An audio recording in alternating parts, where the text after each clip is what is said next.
আসসালামু আলাইকুম।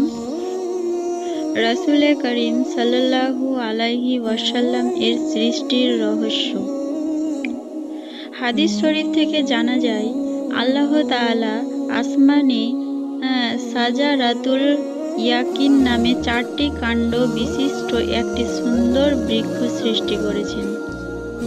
আল্লাহ তাআলা স্বীয় পবিত্র নূর হতে রাসূলুল্লাহ সাল্লাল্লাহু আলাইহি ওয়াসাল্লাম এর নূর সৃষ্টি করে তা বহু সংখ্যক সাদা মুক্তা দিয়ে অতি সাবধানতার সাথে জড়িয়ে রেখে ময়ূর পাখির মতো আকৃতি দান করে বহু শত বছর সেই বৃক্ষের উপর বসিয়ে রাখেন।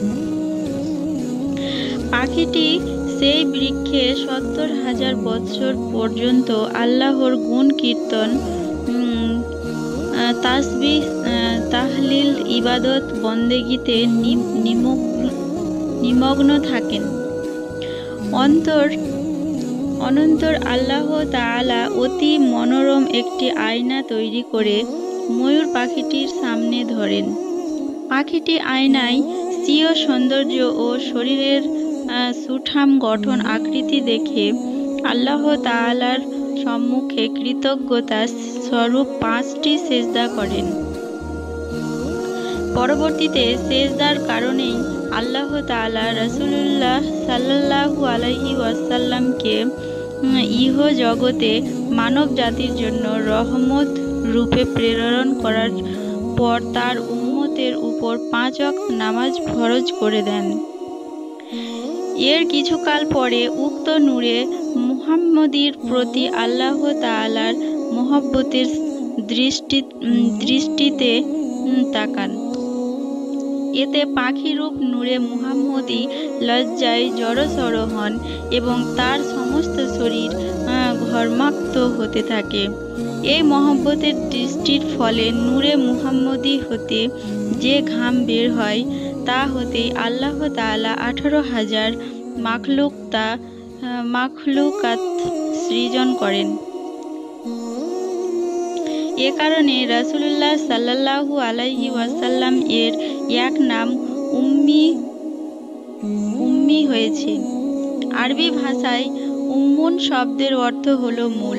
যেহেতু সৃষ্ট জীব রাসূলুল্লাহ সাল্লাল্লাহু আলাইহি ওয়াসাল্লাম এর নূর হতে সৃষ্টি, সুতরাং তিনিই সকল সৃষ্টির মূল।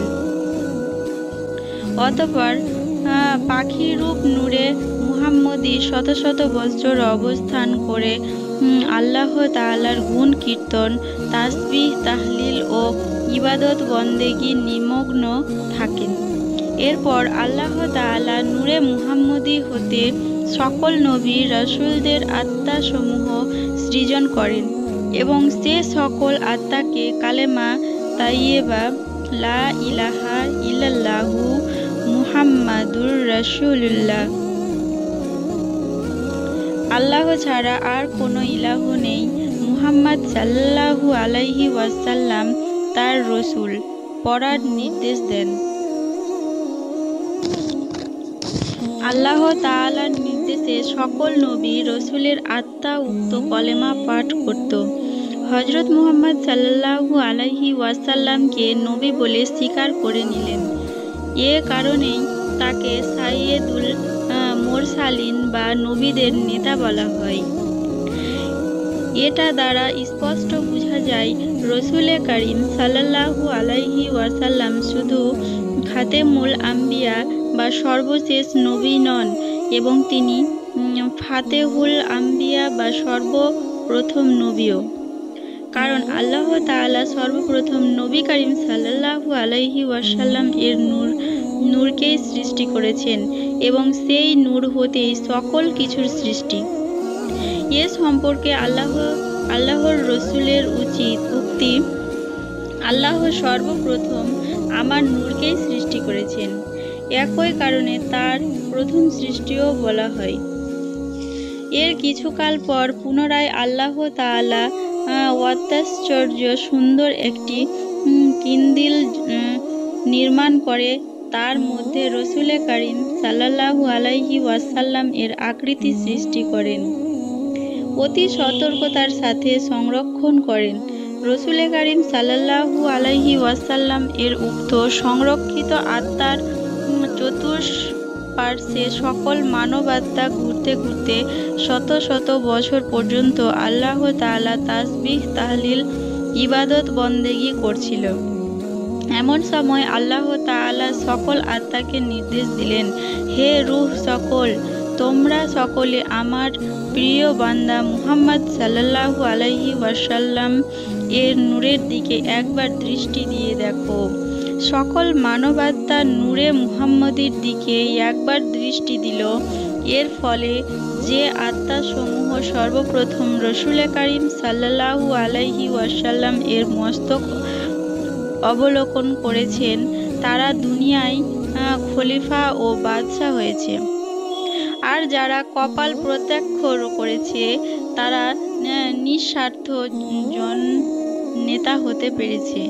যারা রাসূলুল্লাহ সাল্লাল্লাহু আলাইহি ওয়াসাল্লাম এর ভ্রু প্রত্যক্ষ করেছে তারা হয়েছে নাক্কাশ তথা শিল্পী। আর যারা কর্ণদ্বয়ের প্রতি দৃষ্টিপাত করতে পেরেছে তারা হয়েছে ভাগ্যবান ও ধন দৌলতের অধিকারী। যারা চক্ষুদ্বয় দেখেছে তারা হয়েছে কোরআনে হাফেজ। আর যারা রসুল করিম সাল্লাল্লাহু আলাইহি ওয়াসাল্লাম গালদ্বয় দেখতে পেয়েছে তারা দুনিয়াতে জ্ঞানী ও দানশীল হয়েছে। আসসালামু আলাইকুম।